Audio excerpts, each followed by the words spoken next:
Follow up start कर देना है। तो मैंने सिर्फ उसको सिंप्लीफाई किया और नथिंग एल्स। अब इन बैक पेन के अलावा अगर कोई आपको पेशेंट दिखता है तो वो आपको मिलेगा trauma, shoot, accident, road traffic accident हो गया, डायरेक्ट हिट हो गया, फ्रैक्चर हो गया, स्पॉन्डिलोसिस, इस तरह की हिस्ट्री होगी, ये चीज़ हमें मिलेगी। ठीक है, अगर किसी को डायरेक्ट हिट होता है तो वो किसी कैटेगरी में फॉल नहीं करेगा, क्योंकि वो डायरेक्ट हिट है, वो एक्सीडेंटल है, उसमें हम कुछ नहीं करते। रह रहा है या अभी इनिशिएट हुआ है तो अपने हिस्ट्री में गो थ्रू करना, और हिस्ट्री से आप आइडेंटिफाई कर लोगे वो किस कैटेगरी का। ठीक है,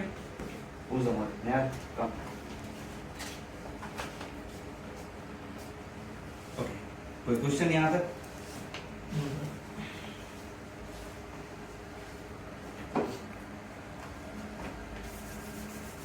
Okay. अब number 1 category we have that the patient coming with the musculoskeletal low back pain, ये निकालो यहाँ।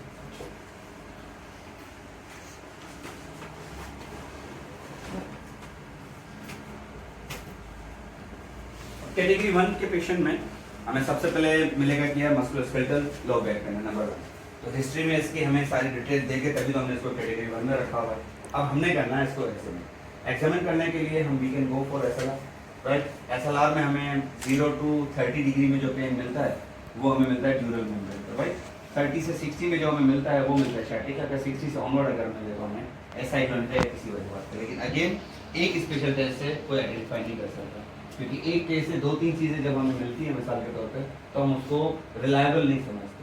अब यही अगर मैं किसी की एसएलआर करवा के आइडेंटिफाई कर लूँ उसको स्टैटिक है मिसाल के तौर पे, तो क्वाइट पॉसिबल यही एसएलआर हैमस्ट्रिंग शॉर्टनेस में भी होती है, यही एसएलआर मुझे जो है वो एसआई जॉइंट पैथोलॉजी में भी पॉजिटिव मिलती है। तो हाउ कैन आई अश्योर, तो मुझे बाकी चीज़ें भी देखनी, इसलिए I don't believe in SLR in test, specially if I apply only a single one. जब भी आप 1-2 अप्लाई कर रहे हो तो उसके ऊपर टेस्ट ना रखो, you can go for other, right. So what you need to do, you just did the SLR, then in standing you can ask to touch the toe, ठीक है, ओके। या इन सिटिंग में ही आप ऐसे forward reach test करा सकते हो कि भाई बैठ के आप इसको टच करने की कोशिश कर लो। 4th number you can ask for a figure 4 करके जब आप टच करते तो वो प्योरली हैम का शॉट है, हैम का स्ट्रेच है, तो उसमें अगर उसको पेन मिल रहा है मिसाल के तौर पे तो वो अफेक्टेड है। 5वीं चीज़ आप यू कैन आस्क के फिगर 4 कराने के बाद व्हाट यू कैन से कि जो इरेक्टर स्पिनी का स्ट्रेच, इरेक्टर स्पिनी और बाकी स्ट्रेच में फ़र्क ये है, अगर आपने किसी को हैम को स्ट्रेच देना है ना, आपने तो सिंपली रख के you can ask to touch, तो सिंपली हो गया। But when you are in sitting position, अगर ये दोनों तरफ से इसको टच करने की कोशिश करता है तो वो हैमस्ट्रिंग का है, ठीक है। कम इनटू सिटिंग मिसाल के तौर पे ट्राई टू टच मिसाल simple, right. So he has a good hand, या थोड़ा बहुत शॉर्ट मिसाल के तौर पे, right, because he has a flash always away from number 4 technique. Number 5 technique, नीचे वाली टांग को बंद करें, इसको आप सीधा रखें। यू आस्क द पेशेंट कि जब मैं कहूँ आपने सिर्फ टांग सीधी आगे रखनी, right. That is SLR again.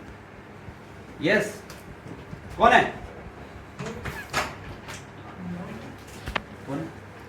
O sir साहिल, मैं कहूँ सर ना, आ जाओ। Welcome welcome welcome. ओके, अब साहिल मत कंडी, ठीक है, लेग स्ट्रेट रखना है। When I ask you have to just do SLR, right, and hold it, go back, right. अब इस कंडीशन में हमने क्या करना है, पेशेंट मैक्सिमम साइडलाइन में होगा, ये रेस्ट पे दे दो भले इजी हो जाए, राइट। नाउ नेक्स्ट स्टेप, आपने सिंपली इसको लेटरली मोबिलाइज करना है डाउनवर्ड। लेट्स सपोज किसको करूं, L4 को या 5 को, मैं I am dealing with charity, तो what I has to do, आपने सिंपली इसको मोबिलाइज किया डाउनवर्ड।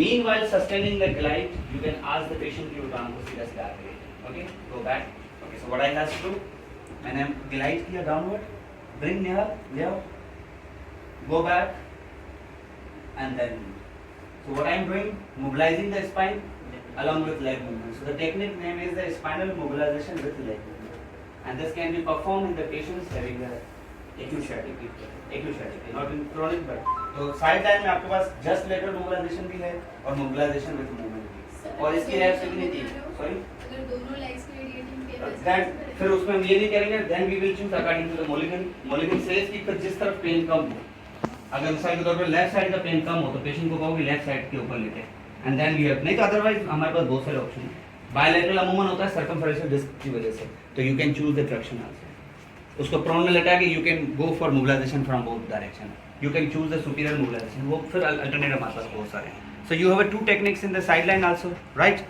Okay, इसी प्रीफॉर्मस को हम जब चेक कर रहे होते हैं तो वी हैव इसको, इस टांग को बोले आप सीधा रखो, इसको आप बैंड रखो, वी ऑल नो दैट कि जब हम हिप को फ्लैक्स करते हैं तो जो पाइरिफॉर्मस है वो हिप का एब्डक्टर भी है, वैसे हिप का रोटेटर है, but when we flexes the hip, ये हिप का एब्डक्टर भी है. So you can ask the patient कि वो घुटना अपना ऊपर ले जाए, घुटना ऊपर कर लो, and you will resist it. And patient having a pain on sciatica. One of the tests only that can be the BT etc. This called the BT maneuver है, जो भी नाम दो तो उसको पेन होगा. Come into supine. Next step is okay. थोड़ा टांग सीधी रखो. You can ask the patient just relax your legs, right? आपने उसकी नॉर्मल टांगें बिल्कुल सीधी रखनी है, okay? नॉर्मल न्यूट्रलाइज रख के and then you leave it, okay? तो जो affected piriformis के साथ आ रहा होगा वो ज़्यादा external rotation में जाएगा पैर, okay? And this sign is called the PACE sign, PACE. So what you have to do, आपने सिर्फ उसको न्यूट्रल रखा, relax, okay, and you have to ask patient ने टांगे बिल्कुल relax रखनी and then leave it. तो जो affected side होगा that will go more into the external rotation. This is only one of the test. तो आपने पाइरिफॉर्मस को नकल्स के पैल्पेट किया, PACE sign किया, BT मैनोवर किया, फेबर टेस्ट भी इसके लिए होता है, मिसाल के तौर पे फेबर टेस्ट किया, ठीक है, तो जो called it the Patrick test. इसके बाद आपको फील होगा कि हाँ वाकई ये पाइरिफॉर्मस है, then you will choose the treatment. Okay, for the sake of treatment go into prone again. Okay. Now the treatment में हमारे पास spine हो गया. Now we will choose the piriformis.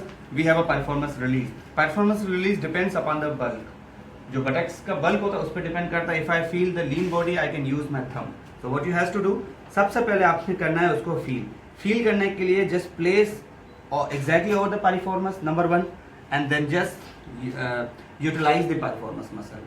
ठीक है, जस्ट चेक करने के लिए कि आपका हाथ सही है कि नहीं. अगर मुझे फील हो कि पेशेंट का बल्क है, I will place my knuckles, okay, and then just place the knuckle and go deep and then you can easily move the performance muscle. Okay, once you move the performance muscle, the performance basically mobilising it, so that can be called it as a release.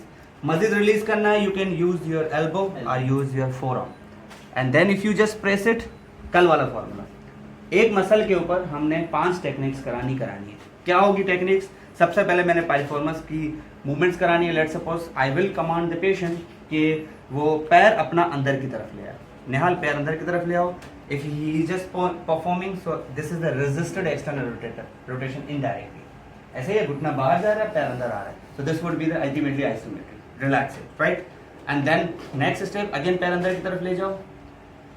After the few seconds relax and if you give the stretch and that will be the mat, so called, right? बाकी piriformis का stretch हम supine में दे सकते हैं. तो ये 2 techniques हो गई. If you want to release या MFR करना है, what you need to do, just place your knuckle over the piriformis and ask the patient कि वो घुटना अंदर की तरफ ले जाए.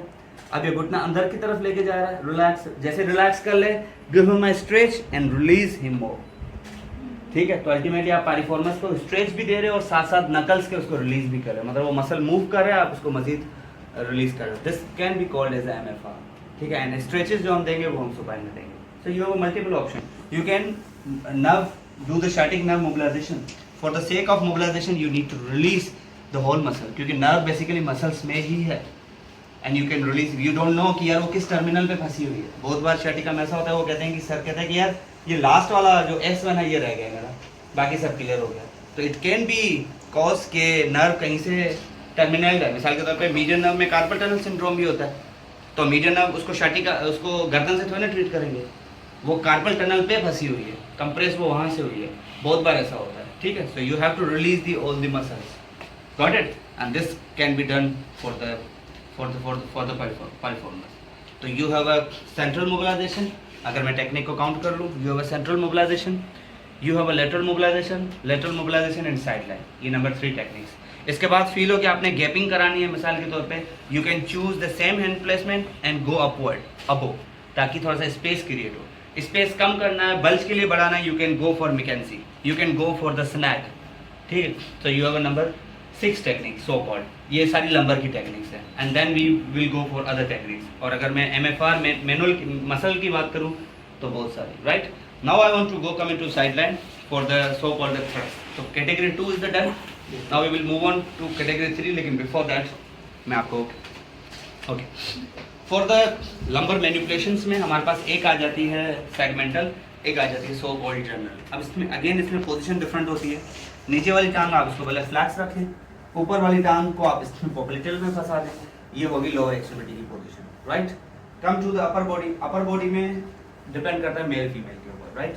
आपने पैसिवली इसको मैक्सिमली रोटेट करवाया है, number 1. Okay, the next step, in case of the female we can choose this hand placement. In case of क्योंकि आपकी हैंड प्लेसमेंट कुछ ऐसी होगी, right? In case of female I prefer this one because I need to place the hand over the female hand, ताकि उसके हाथ के ऊपर मैं हाथ रख सकूं. अब आपकी स्टेबलाइजेशन 2 है. एक स्टेबलाइजेशन अगर पेशेंट बल्क है और आपको फील हो कि यार आप ये प्लेस नहीं कर सकते, हाथ की प्लेसमेंट 2 है. Exactly if this is the gluteal line, let's suppose, what you need to do, आपने हाथ इसके ऊपर ही रखना है बिकॉज आप पूरा का पूरा पेल्विक जो बोन है उसको थ्रस्ट देना है. And thrust is not again downward, it should be toward me, forward, right? अगर मुझे फील हो कि नहीं यार पेशेंट बहुत ज़्यादा बल्क है एंड मैं पूरा इसको बटक को नहीं संभालता था, I will use my forearm. What I need to do, मैं फर्स्ट ब्रीथ इन में इसको यहाँ तक ले आऊँगा ताकि मेरे लिए ईजी हो. नो जस्ट इमेजिन कि मैं इसको यूँ फोर्स अप्लाई करूँ तो मुझे ताकत अच्छी खासी चाहिए, लेकिन अगर पेशेंट को ही मैं यहाँ तक ले आया और फिर मैं नीचे देता हूँ तो मेरे लिए ज़्यादा ईजी है. So what I need to do, पहले मैं आपको पोजिशन बना लूँ कि अगर पेशेंट लीन बॉडी है, patient at a good, therapist is at a good height, let's suppose, what I will prefer this hand placement. But अगर मुझे फील हो कि नहीं यार पेशेंट बल्क है, what I need to do, I can make a this, ताकि इसको रोकने के लिए, वरना मैंने जब मैं इसको यूं करूं तो ये इसको गिरने के खतरा ना हो. So what I need to do, I need to stabilise him also. So now just look, I will place my forearm, not elbow, I will place my forearm. Take a deep breath out and I will bring him back. Second, out and the thrust. ठीक है, and thrust is not downward, it's outward. Simple is that. अब इसमें मेरे minimum force लगा. अगर couch और नीचे होता मैं पेशेंट के और ऊपर आता, and then there would be just a small force and he will get a cracks. Okay, go on that side.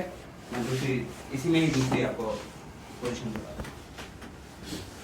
अब इफ द काउच, जैसे मैंने आपके ऊपर किया था, right, that was the second position. So what I need to do, अब मुझे feel हो गया पेशेंट जो है वो मेरी हैंड प्लेसमेंट सेम है, so what I will prefer this hand placement. Okay, so what I need to do, I will come at a good height and I will hold the pelvis above the gluteal line and I will make a position like this. Second, out and thus.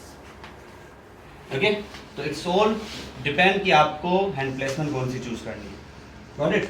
Okay. Now face on that side.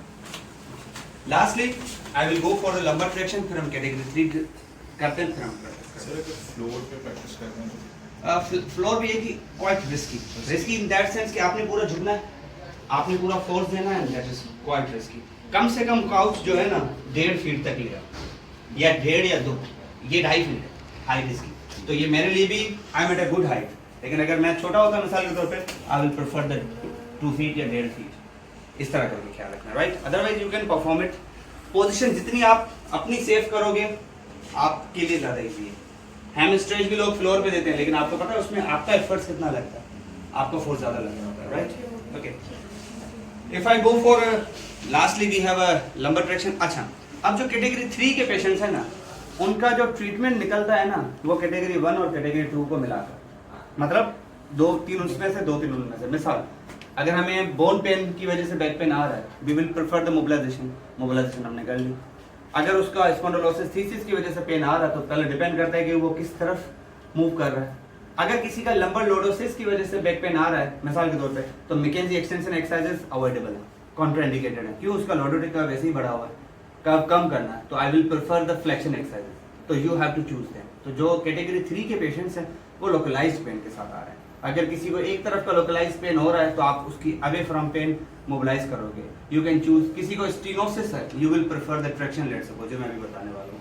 तो इस तरह करके you have to modify it. Okay, come into side line. एक और मैं sacral की बस mobility बता दूँ एंड देन फिर से वाइंड अप करते हैं, right? In case of the sacral mobilisation, what I patient has to do, upper body would be relax, come closer यहाँ.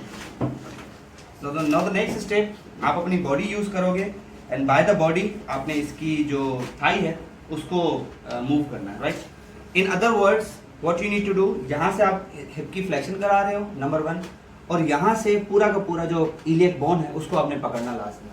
जब आप इलियक बोन को पकड़ते हो मिसाल के तौर पे, बटक को नहीं, इलियक बोन को, यहाँ से ए साइज के ऊपर हाथ रखो और यहाँ से पूरी इलियक बोन को पकड़ो. So now the from the both, यहाँ से आपने मूव करना है इन आउटवर्ड एंड यहाँ से आपने इसको हिप को फ्लैक्स करना है मजीद, right? So now just look, मैं इसको मजीद फैसिलिटेट कर रहा हूँ from the both direction. And if I am moving the iliac bone in this direction, जो इलियक बोन को जब भी आप यहाँ से फोर्स करते हो वो पॉपअप होके पीछे की तरफ से निकलने की कोशिश करता है, and that technique can be called as a gapping technique, क्योंकि एक इलियक बोन है यूं पड़ा हुआ मिसाल के तौर पर। ओके, अगर मैं यहाँ से ASI से right and this is the hip bone मिसाल, ठीक है, पीछे जो हिप बोन है वो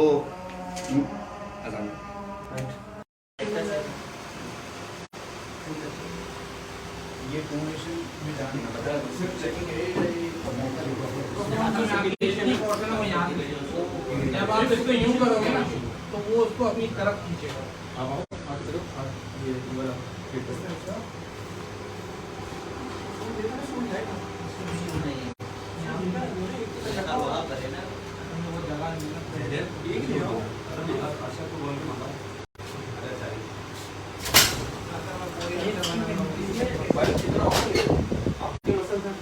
ये काम करते हैं, ये चीज बढ़ गई, ये चीज काम करी इस पे, ठीक है, इतना यहाँ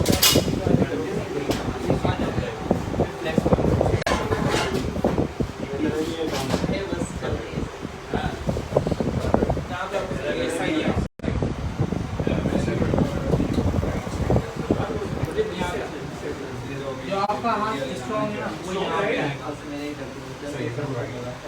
नहीं जो स्ट्रॉन्ग है वो यहाँ पे आएगा, तो जैसे फोर्स लगानी है वो अपोजिट है, यानी तो आपको यहाँ से लगाना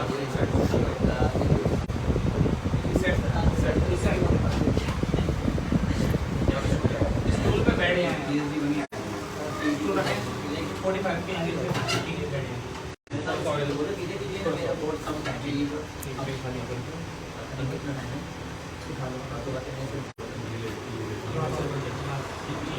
अब इसको पैशन वाला प्रोडक्ट डाल दिया है, इसमें पैशन भी देखिए यार आप जो है ना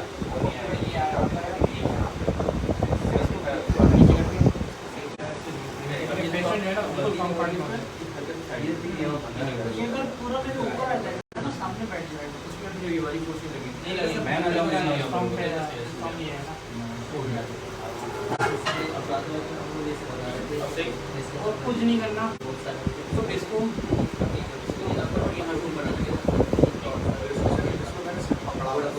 स्टेबलाइज कीजिए, अब खुद इसको मूव करें, ये लैस होता है जैसे यहाँ से ये देखो आप करो ये ऊपर आने से यहाँ से ऊपर आने से हाँ तभी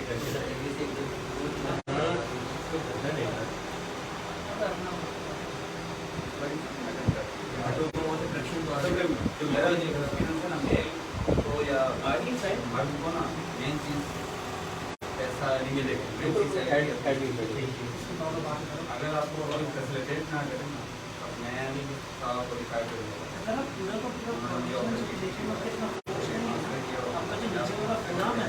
अगर आप लोगों ने कमेंट नहीं किया मास्टर होगा तो आप एक साल कंप्यूटर का 3 मेरी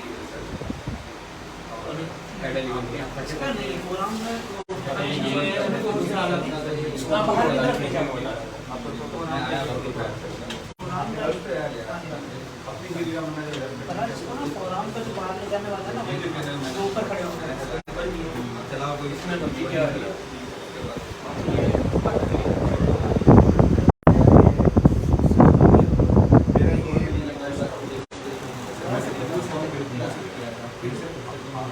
इसमें क्या है आपकी गलती ये भी आ रही है कि ये देखो गलती ये आ रही है इसका हेड न्यूट्रल में नहीं है, इसका हेड न्यूट्रल में बाद में आ रहा था, अब यहाँ से ग्रिप किया, अब मैं फिनिशिंग से प्रोडक्शन में